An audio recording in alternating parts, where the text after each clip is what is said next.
할렐루야, 오늘은 10월 29일 주일입니다. 오늘 우리에게 주신 하나님의 말씀은 열왕기상 22장 23절 말씀입니다. 제가 봉독하겠습니다. 이제 여호와께서 거짓말하는 영을 왕의 이 모든 선지자의 입에 넣으셨고 또 여호와께서 왕에 대하여 화를 말씀하셨나이다. 아멘. 오늘의 말씀은 간단하게 얘기하면 미가야 선지자가 아합 왕에게 전쟁을 부추기는 예언자들은 모두 거짓 예언자입니다 라고 말하는 내용입니다. 특별히 미가야는 여기서 천상회의라는 이야기를 통해 아합 왕에게 하나님의 뜻을 전달하고 있습니다. 이것을 한마디로 얘기하면 모두가 예스라고 얘기할 때 미가야 선지자만 노라고 얘기하고 있는 것이죠. 앞서 살펴보았듯이 아합과 사돈 관계인 유다의 여호사밧은 길랏 라못이라는 땅을 아람에게서 되찾기 위해 약 400명의 선지자들을 부릅니다.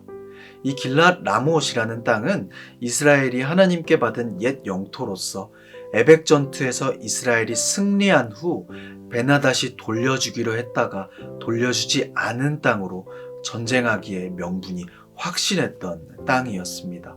그래서 아합과 여호사밧은 하나님의 뜻을 구하기 위해 약 400명이나 되는 선지자들을 부른 것이죠. 그리고 이들은 모두 전쟁에서 승리할 것이라는 동일한 예언을 합니다. 그리고 오늘 미가야 선지자가 말하는 것이 이 400명의 선지자들이 잘못된 예언을 하고 있는 것이라고 말하는 것이죠. 그들의 영이 모두 거짓의 영에 꿰었다는 것입니다. 이 미가야 선지자는 자신이 어떤 말을 해야 할지, 어떤 말을 요구받는지 알고 있었습니다. 하지만 그는 그 어떤 것에도 흔들림 없이 하나님의 말씀을, 하나님의 뜻을 전달합니다. 성도 여러분, 대중의 요구를 무시하는 게 쉽습니까? 어렵죠. 기업이 물건 하나를 만들 때도 아주 깊고 오랫동안 대중이 원하는 것이 무엇인지, 대중이 필요로 하는 것이 무엇인지 조사하고 연구한다고 합니다.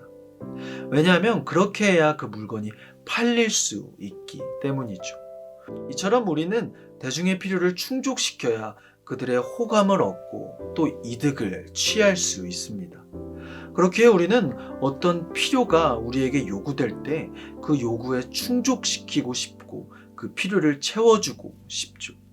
하지만 이런 방식은 세상을 사는 방식일 뿐입니다. 교회와 하나님의 말씀은 대중을 위해서 있는 것이 아니죠.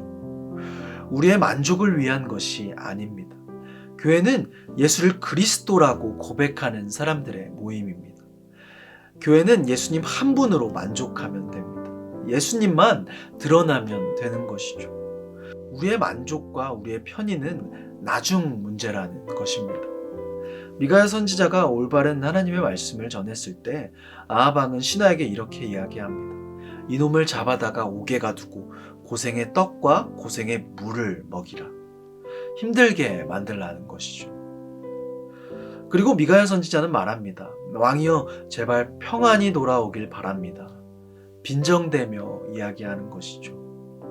미가야 선지자가 이렇게 솔직하게 예언을 해도 그 말씀을 아합 왕은 듣지 않고 자신의 모습을 드러내기 위해서 그냥 전쟁을 하러 나가는 모습을 우리는 보게 됩니다.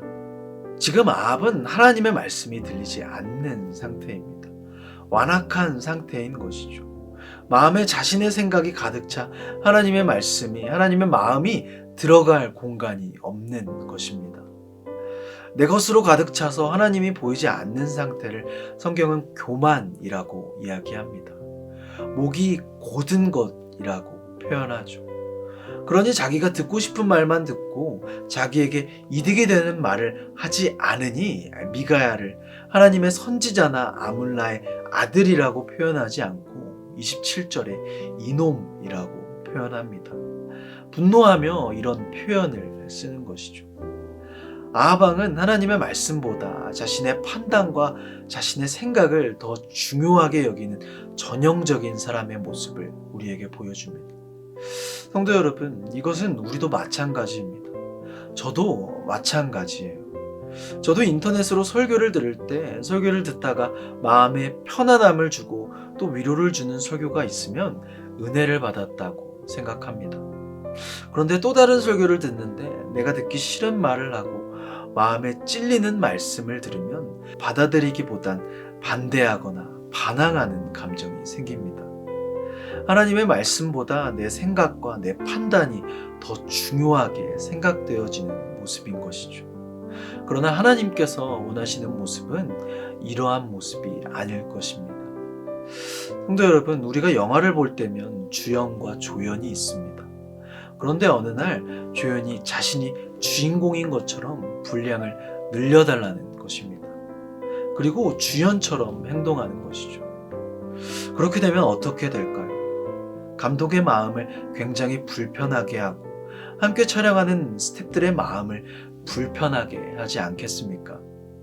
마찬가지입니다. 우리는 우리 삶의 주인공이 아닙니다. 세상은 우리에게 우리가 주인된 삶을 살라고 합니다. 세상에서 스펙을 쌓으라고 하고요. 더 노력해서 자신을 의지하라고 말합니다.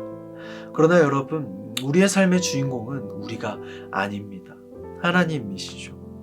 우리는 하나님의 긴 역사의 조연일 뿐입니다. 그런데 우리는 우리가 자꾸만 주인공인 것처럼 행동하죠. 무시당하면 버티질 못해요. 참지 못하는 것이죠. 성도 여러분, 무시당하면 어떻습니까? 예수님만 알아주면 되는 것 아닌가요? 예수님 한 분이 나를 바라보고 수고했다 두 팔 벌려 안아주시면 그것으로 된 것 아니겠습니까? 이후에 아합은 결국 하나님의 말씀을 듣지 않고 전쟁을 선택합니다. 그리고 거기서 죽음을 맞이하죠. 아합은 끝끝내 자신이 내 삶의 주인으로 살다 죽음을 맞이한 것입니다. 우리가 사는 동안 아합의 길로 가지 않는 저와 성도님들이 되시길 바랍니다. 하나님의 말씀에 귀를 기울이고 세상의 것들, 나 자신을 묵상하는 삶이 아닌 예수님을 묵상하는 하루가 되시길 소망합니다. 기도하겠습니다. 하늘에 계신 우리 아버지여, 이름이 거룩히 여김을 받으시오며 나라가 임하시오며 뜻이 하늘에서 이루어진 것 같이 땅에서도 이루어지이다. 오늘 우리에게 일용할 양식을 주시옵고 우리가 우리에게 죄 지은 자를 사하여 준 것 같이 우리 죄를 사하여 주시옵고 우리를 시험에 들게 하지 마시옵고 다만 악에서 구하시옵소서. 나라와 권세와 영광이 아버지께 영원히 있사옵나이다. 아멘.